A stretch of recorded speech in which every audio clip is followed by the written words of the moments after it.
Bismillahirrahmanirrahim. Assalamualaikum warahmatullahi wabarakatuh. Waalaikumsalam warahmatullahi wabarakatuh. Baiklah, sebelum kita mulai pembelajaran hari ini, alangkah baiknya berdoa dulu. Untuk ketua kelasnya mungkin doa ya. Baik Pak. Berdoa dalam hati mulai.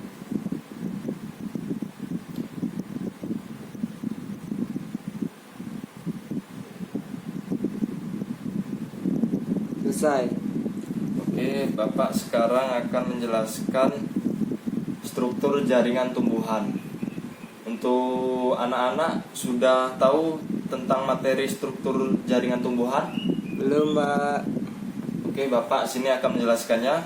Struktur jaringan tumbuhan merupakan sekelompok sel dengan ciri yang sama dalam bentuk, fungsi maupun sifat-sifatnya. Jaringan tumbuhan dikelompokkan menjadi dua. Yang pertama jaringan meristem, yang kedua jaringan permanen.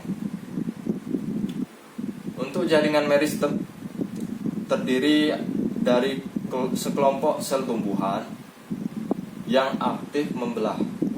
Ciri-cirinya untuk anak-anak sudah tahu? Belum Pak.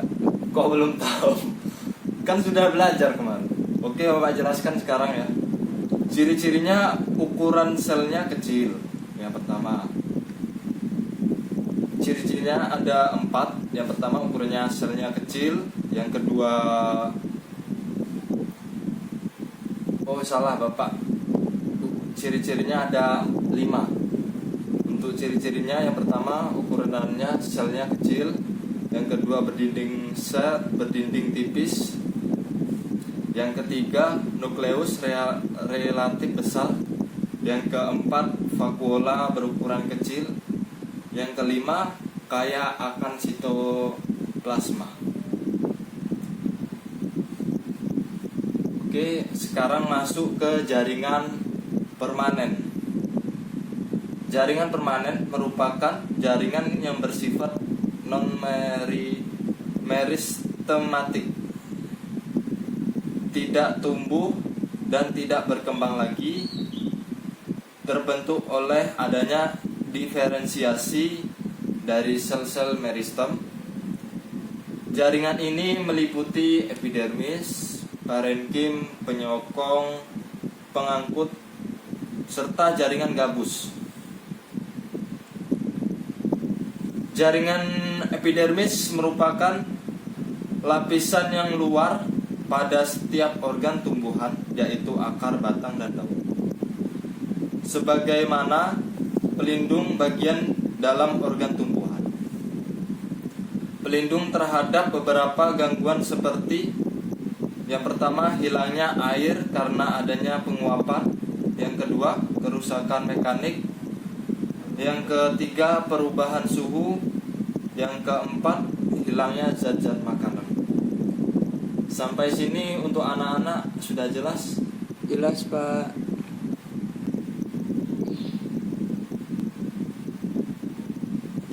Oke, ciri-ciri jaringan epidermis terdiri ada 4. Yang pertama terdiri dari sel-sel hidup.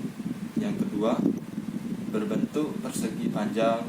Yang ketiga sel-selnya rapat dan tidak memiliki ruang antar sel. Yang keempat tidak memiliki klorofil. Jaringan parenkim. Jaringan parenkim merupakan jaringan dasar yang ditemukan pada hampir semua organ tumbuhan. Disebut jaringan dasar karena pertama menyusun sebagian besar jaringan pada akar, batang, daun, dan buah. Yang kedua terdapat di antara jaringan lain, misalnya di antara xilem dan floem. Yang ketiga dapat dijumpai sebagai selubung berkas pengangkut. Ciri-ciri jaringan parenkim terdiri 6 ciri. Yang pertama merupakan sel hidup yang berukuran besar. Yang kedua, umumnya berbentuk segi 6. Yang ketiga, memiliki banyak vakuola. Yang keempat, letak inti sel mendekati dasar sel. Yang kelima, mampu bersifat meristematik, dapat membelah diri.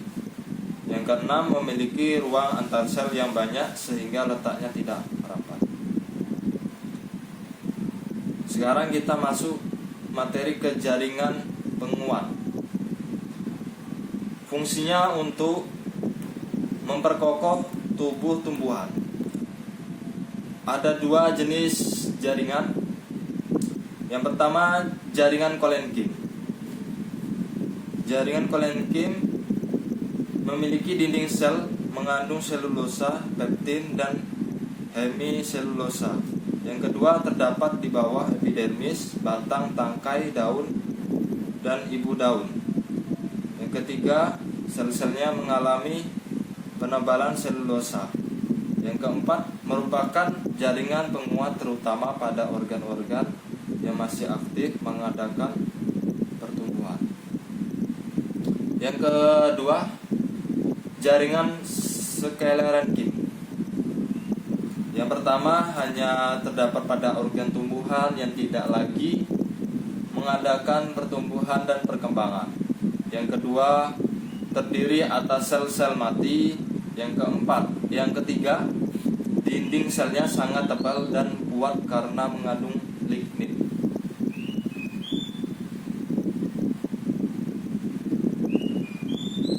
Baiklah, itu saja penjelasan dari Bapak. Untuk anak-anak, apakah sudah jelas yang Bapak ajarkan? Jelas Pak. Oke, sebelum kita mengakhiri pada mata pelajaran hari ini, untuk ketua kelas berdoa. Berdoa dalam hati mulai.